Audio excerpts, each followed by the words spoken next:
Baik, Bismillahirrahmanirrahim. Assalamualaikum warahmatullahi wabarakatuh. Perkenalkan, nama saya Nur Halija dengan NIM 12170501113 dari kelas Teknik Informatika C.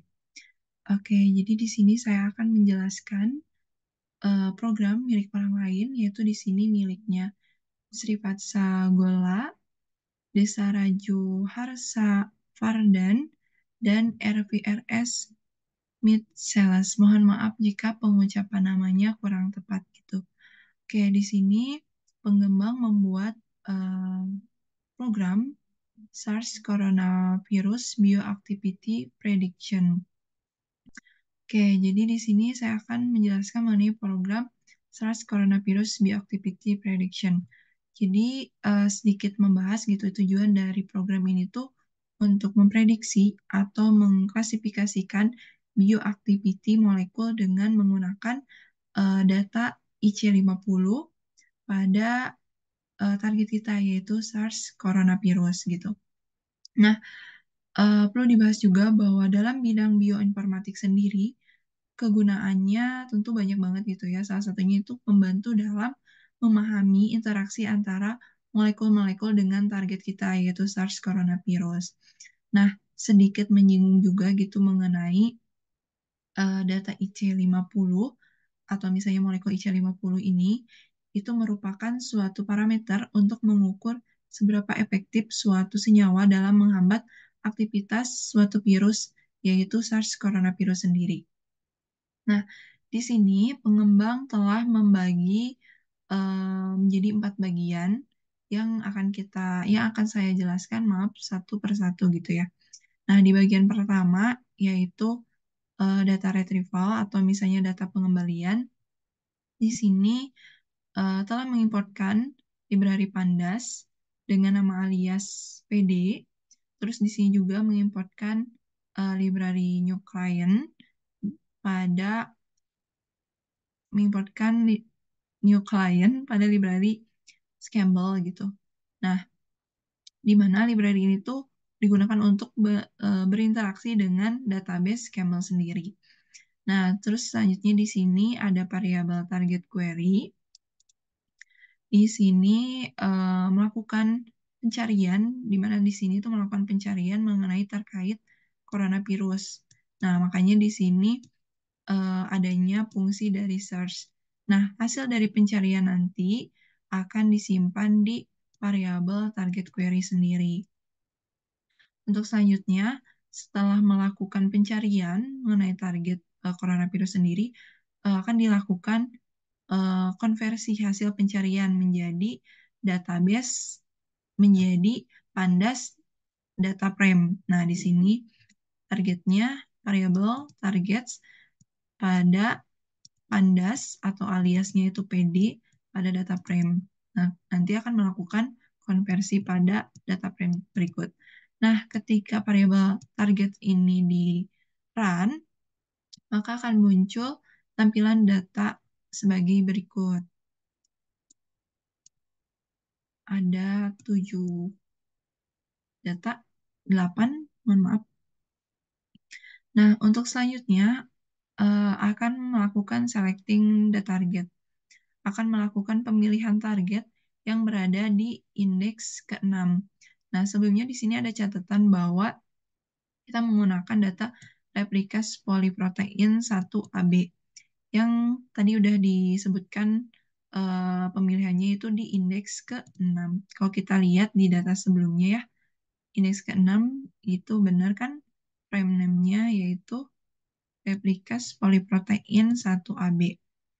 Nah, jadi kita akan melakukan pemilihan target yang berada di indeks ke-6 berikut. Nah, setelah melakukan pemilihan target, kita akan melakukan filtering, yang mana pada filtering ini tuh untuk mencari atau mendapatkan molekul-molekul yang ada di IC50.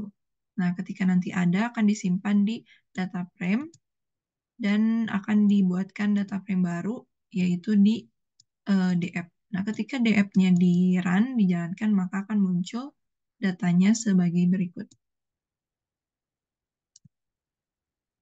Sampai dengan kolom value. Nah, berikutnya, setelah kita melakukan filtering, kita akan melakukan remove atau penghapusan semua data di dalam data IC50 yang tidak ada datanya IC50. Maksudnya, kita akan menghapus semua data yang ada di semua baris yang tidak ada nilai dari IC50. Maksudnya seperti itu. Nah, ketika kita sudah melakukan penghapusan baris yang tidak ada data IC50 tersebut, maka kita akan simpan pada data frame baru, yaitu yang kita beri nama data frame 2. Maksudnya yang pengembang beri nama itu data frame 2. Dan ketika ditampilkan, maka tabelnya akan tampil sebagai berikut. Kalau misalnya kita lihat di data sebelumnya, di data frame DF gitu ya, itu hanya terdiri dari 215 baris. Nah, pada data frame DF2 itu berkurang satu karena telah melakukan removing. Nah, untuk yang selanjutnya di sini tuh DF2 titik indeks sama dengan range line DF2 ini tuh untuk mengukur indeks agar barisnya secara berurut gitu, dimulai dari 0 sampai dengan panjang dari data frame sendiri gitu. Nah, ketika kita sudah melakukan pengurutan datanya, selanjutnya kita melakukan penyimpanan. Nah, di penyimpanan DF2 ini kita simpan dengan format .csv yang namanya yaitu data replicate polyprotein lab unprocessed.csv. Nah, ini datanya ya, saya kasih lihat unprocessed. Nah, ini datanya. Untuk bagian yang kedua, nah bagian yang kedua ini tuh lebih ke ngebahas mengenai klasifikasi bioaktivitas senyawa itu berdasarkan nilai dari IC50 yang udah kita miliki sebelumnya. Nah, di sini itu ada fungsi bioactivity class dengan list kosong gitu ya. Terus di sini ada looping yang mana nantinya tuh nilai dari IC50 ini tuh akan melakukan pengecekan gitu ya. Jika nanti dia nilainya lebih dari 10.000, maka dia termasuk inaktif. Terus jika dia kurang dari 1.000, maka dia dinyatakan aktif. Dan jika dia di antara gitu ya, di antara lebih dari 1.000 dan kurang dari 10.000, maka dia disebut sebagai intermediate. Oke.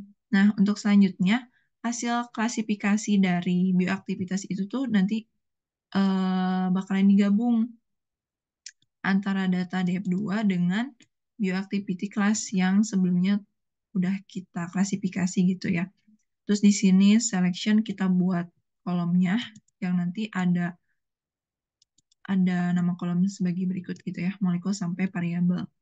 Nah, setelah kita melakukan klasifikasi tersebut dan bikin kolom, nah nanti data yang terbaru ini akan kita simpan di data frame baru juga, yaitu di DF3. Nah, ketika DF3 kita jalankan, maka datanya akan muncul sebagai berikut.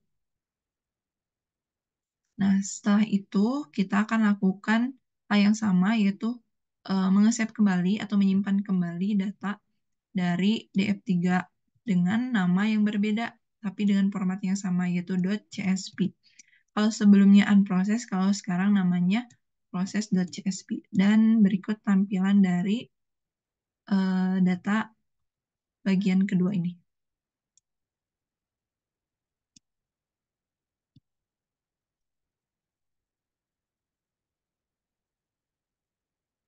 Oke, untuk selanjutnya di sini seperti namanya itu making and adding data descriptor atau membuat dan menambahkan deskripsi pada data. Nah, di sini pengembang telah mengimportkan library NumPy dengan aliasnya dibikin NP. Terus juga di sini ada SEM, deskriptor, dan Lipinski dengan library-nya RDKIT. Nah, perlu diketahui juga kalau misalnya RDKIT itu kita gunakan agar kita tuh mempermudah dalam bekerja mengambil data dari kimia gitu. Maksudnya gimana ya? Mengambil data kimia gitu intinya. Nah, selanjutnya di sini kita membuat fungsi Lipinski dengan parameternya smile per, per boss. Terus di sini terdapat mol, mol data dengan list kosong. Terus di sini terdapat perulangan. Nah, di sini nanti membuat objek. Terus di sini menambahkan objek molekul. Dan berikutnya di sini digunakan untuk menghitung sifat molekul berdasarkan struktur kimia yang ada di uh, data smile sebelumnya gitu. Data smile tersebut. Terus selanjutnya di sini membuat kolom juga, kolom baru. Nah, di sini berikutnya, di sini untuk digunakan untuk uh, menghitung seberapa si deskriptor itu melakukan atau si deskriptor molekul itu dapat melakukan berdasarkan si smile. Di sini ketika udah ada gitu, hasilnya nanti dihitung dan disimpan di DF Lipinski ini. Terus nanti ketika dijalankan, maka datanya akan tampil seperti berikut. Nah, setelah melakukan perhitungan sebelumnya dan ditampilkan datanya, langsung dilakukan penggabungan antara data DF3 dan Lipinski ini, DF3 dan data dari data frame Lipinski ini. Terus dengan nama barunya data frame-nya itu data frame combine. Dan ketika ditampilkan, tampilannya sebagai berikut.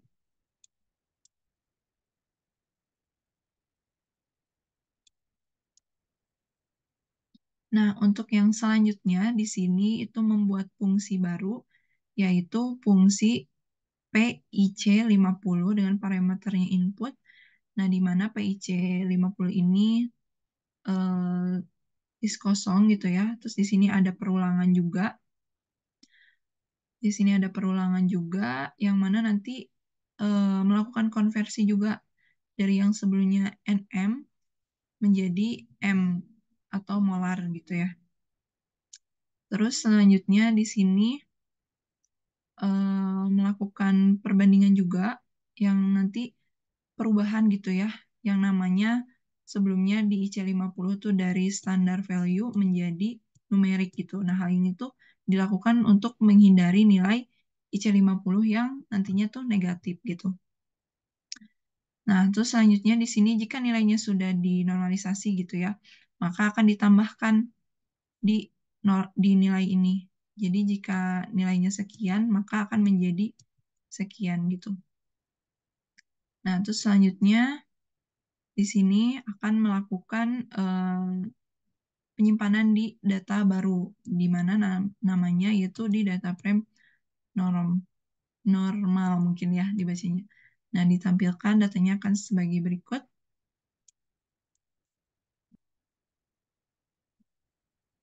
Terus di sini itu menambahkan kolom eh, di sini gunanya untuk menambahkan kolom PIC50 pada data frame DF final. Nah, ketika ditampilkan, maka akan muncul kolom baru yaitu DF IC50. Terus selanjutnya melakukan pengesepan dengan nama data plus deskriptor replikas polyprotein lab.csv yang sudah saya buka sebelumnya. Ini tampilan datanya. Kita lihat kolomnya apakah sama. Ya, kolomnya sampai PIC50. Terus selanjutnya di sini membuat kolom baru gitu ya. Kolom baru dan disimpan di DF4. Terus melakukan penyimpanan kembali gitu dengan nama deskriptor replika polyprotein lab.csv yang ini. Nah, ini yang baru. Nah, di bagian terakhir ini yaitu lebih ke pembangunan model pada mesin learning gitu. Nah, si pengembang di sini udah ngasih tahu kalau misalnya mereka telah membagi gitu ya, di sini menjadi 3 model mesin learning. Di sini ada multiple linear regression, ada random forest model, ada SPM classification model. Nah, kita coba jelasin dari yang pertama gitu ya. Dari model multiple linear regression. Di sini itu tuh untuk melakukan inisialisasi dulu gitu ya.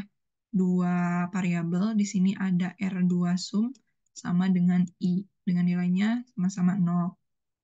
Terus di sini ada looping yang akan looping sebanyak 1000 kali. Nah, terus fungsi ini tuh dibagi menjadi 2 data. Jadi ada data X sama data X train sama data X test. Sama di bagian Y juga gitu. Nah, selanjutnya di sini juga eh, akan membuat dan melatih model random forest di sini. Nah di sini di Yevert sama dengan model .predicts itu untuk memprediksi nilai Y dan data tesnya nanti. Terus di sini akan tampil hasilnya, yang mana jika kodenya looping ini akan mengulang proses tesnya sebanyak kan 100 kali. Nah, di situ untuk apa? Untuk kita tahu rata-rata dari si R2-nya gitu. Nah, ini hasil dari R2-nya. Terus yang selanjutnya di random forest model, di sini tuh sama juga ya, dibagi menjadi 2 bagian, yaitu ada X-train sama X-test, dan di Y juga sama gitu. Nah, di sini juga sama si Y-nya juga nanti untuk memprediksi nilai si Y dengan data tesnya yang ada gitu. Nah, dengan akurasi sebesar itu dan akurasi ini yang dikasih gitu ya, ini tuh terbilang bagus karena semakin tinggi itu hasilnya akan semakin bagus. Nah, untuk yang terakhir di sini ada support vector mesin classification model atau SPM classification model. Nah, di sini tuh datanya dibagi jadi 2 set juga sama. Ada X-line dan X-test dan Y-nya juga sama gitu ya. Terus di sini model SPM-nya itu diinisialisasi pada ini nih, pada model ini. Inisialisasi pada kode ini. Nah, terus juga sama nanti di sini untuk memprediksi dari X-test sebelumnya. Oh iya, ini X-test. Yang ini baru, oh sama X-test. Prediksi dari X-test juga. Terus eh, hasilnya nanti akan muncul 73,83%. Oke, mungkin itu saja penjelasan pada program bioinformatik SARS coronavirus ini. Saya ucapkan terima kasih. Mohon maaf jika banyak kekurangan dan banyak kesalahan. Terima kasih. Wassalamualaikum warahmatullahi wabarakatuh.